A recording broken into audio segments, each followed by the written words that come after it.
The 2021 White Sox are one of the most extremely talented and charismatic teams in the league right now, and to get that idea, all you really need to do is look at their roster of players. It's the most exciting team to come to the South Side in years, and it's led by the 2020 AL MVP and 2014 Rookie of the Year, de facto captain of the team, Jose Abreu. There's a guy who spent 10 years in the minors only to come up and be one of the most electrifying rookies this year, and that's Yermin Mercedes. You also can't forget about Yoan Moncada, a player with more wins above replacement since 2019 than Cody Bellinger, Nolan Arenado, and Christian Yelich. And maybe the smoothest, coolest shortstop in franchise history, one of the best in the game right now, Tim Anderson. For pitching, there's a guy who threw a no-hitter on a $2 million salary in Carlos Rodon, an ace who went from one of the league's worst ERAs to top 6 in Cy Young voting in 1 year, that's Lucas Giolito, and then Lance Lynn, who will throw a fastball past your favorite hitter without an ounce of fear in his heart. And of course, Liam Hendricks, maybe the best closer in baseball right now, and basically a kangaroo. This isn't even mentioning Yasmani Grandal, who manufactures 8 walks per game, and Eloy Jimenez and Luis Roberts, sidelined indefinitely, but both extremely exciting outfielders that make this team even better than they already are. That is a lot to rattle off, and it's obvious that this is the most charismatic and talented White Sox team since their last deep playoff run in 2005, where they won it all. Does this year hold the same fate? It's definitely not unlikely, but it remains to be seen. But had their front office done 2 small things right about 5 years ago, this 2021 White Sox team could have been better than ever. Like, miles better. If they had secured 2 players we're going to talk about today, they likely would have had the best top-to-bottom lineup since the Murderers Row Yankees of the 1920s. And that's because those 2 players we're going to talk about are all-stars in the game right now, faces of their franchises, and a couple of the best hitters this league has seen since the turn of the century. And believe it or not, the Chicago White Sox had them right in their grasps at one point or another, but both of them slipped by. One via a questionable trade, and the other through passive scouting, and we're going to deep dive into both these stories in this video. This is the story of how the White Sox could have had Fernando Tatis Jr. and Juan Soto for their 2021 team, and how that team could have been unbeatable. Fernando Tatis Jr. has been absolutely electric through his short time in the big leagues so far. Despite playing 10 less games than the average hitter, Tatis still manages to lead the National League in home runs and slugging percentage as per the date of this video. Aside from some questionable defense, he looks like a complete player ready to potentially lead the San Diego Padres to a World Series ring someday soon. Not to mention, he's cool.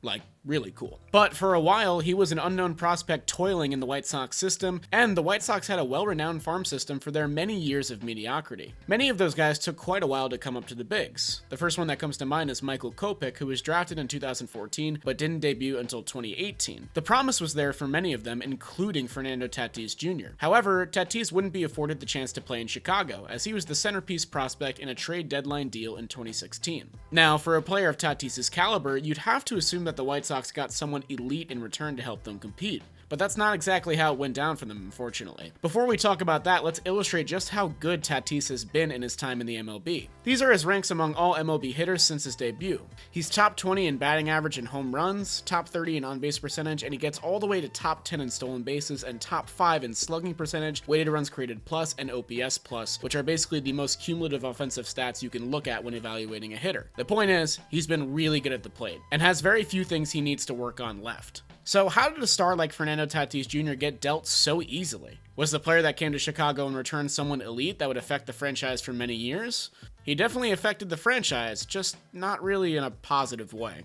For those who don't know, the piece that the White Sox got back was James Shields, a starting pitcher from the San Diego Padres. Now, in defense of this move, Tatis had never played a professional game in the bigs, and the White Sox were 29-27 and just 2 games back of first place. They hadn't had a winning record since 2012 and hadn't made the playoffs since 2008, so the front office was trying to make a big move to help their rotation. They were in the bottom half of the league in ERA to that point, and their rotation ERA of 4.33 was middle of the pack in MLB at 14th. But in Shields' first start against the Washington Nationals, he allowed 7 earned runs in 2 1/3 innings pitched before being taken out of the game. Overall, for the White Sox, he went 4-12 with a 6.77 ERA and 114 innings pitched. He led the league in home runs allowed at 40 and had the highest whip among all major league pitchers at 1.48. He also missed the zone more than any other starting pitcher with the lowest zone percentage at 37.7%. Point being, James Shields in Chicago did not work. And Tatis went on to become, well, Tatis. That doesn't need much explaining. declining. Still, it's fun to imagine if the White Sox had just bit their tongue on a blockbuster deal and kept what they had in their international second-generation player. Their middle infield of Fernando Tatis Jr. and Tim Anderson might have been just the most fun in the league, and also the most talented. But that's a future we don't get to see. The 2016 White Sox were frustrating, to say the least, starting the year 23-11 and finishing 78-84. Shields was just one of their errors that year, to go along with some other funny headlines, but no bigger mistake has been made by the White Sox since letting this guy go, and their franchise might be forever changed because they don't have him. This leads us to what if number 2. Another guy that people mention in the same breath as Tatis as one of the best hitters in the league. That would be Juan Soto. White Sox fans, if this is getting too difficult to watch, feel free to bat your eyes. I won't take any offense to it. Juan Soto is already set on a path to becoming a potential Hall of Fame player, and he's only 22 years old. He's currently playing in just his 4th season in the big leagues, but he owns a batting title, a World Series ring, a Silver Slugger, and could someday be MLB's first $500 million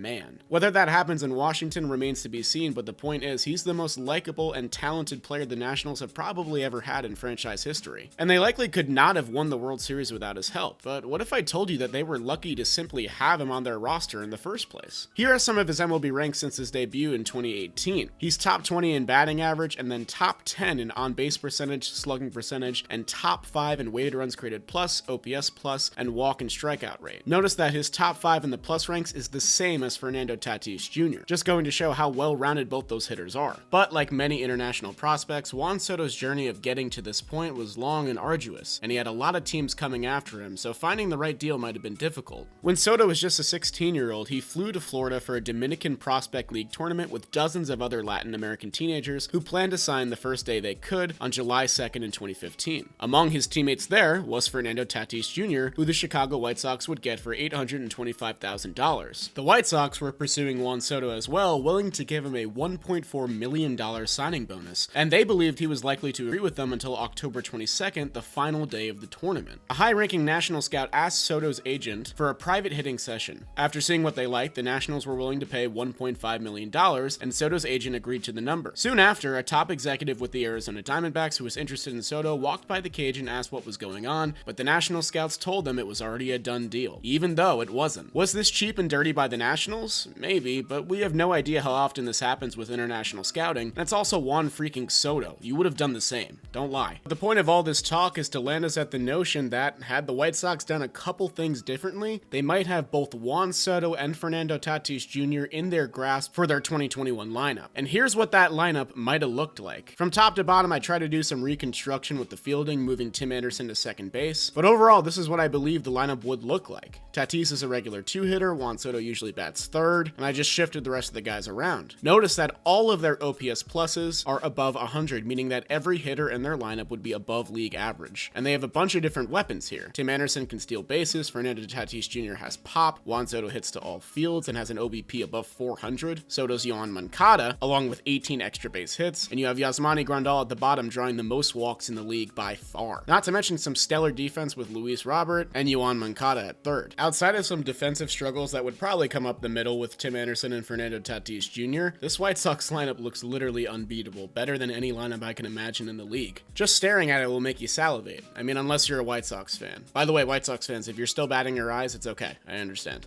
Okay, I think we've done enough hypotheticals for one video. And I don't want to make White Sox fans more upset because the fact is, you guys have a really good team this year. Even without Fernando Tatis Jr. and Juan Soto, the White Sox are virtually a lock for the postseason at this point, with their dominance over the AL Central being pretty obvious. They have tons of young pitching talent and some veteran pitching talent as well, a great all-around lineup, and some guys returning from injury later in the season that'll definitely give them a boost. I'd be shocked if I didn't see the White Sox in the American League Championship Series, but it's just interesting to imagine how much better they could have been with two superstars in their everyday lineup. Anyways, that's going to do it for me in this video. I've been the Jolly Olive. I'm the newest member of the Stark Raving Sports team, so if you enjoyed this video, you might enjoy more stuff on my channel. You can find the link below. But that'll do it for this one, and I'll see you guys next time.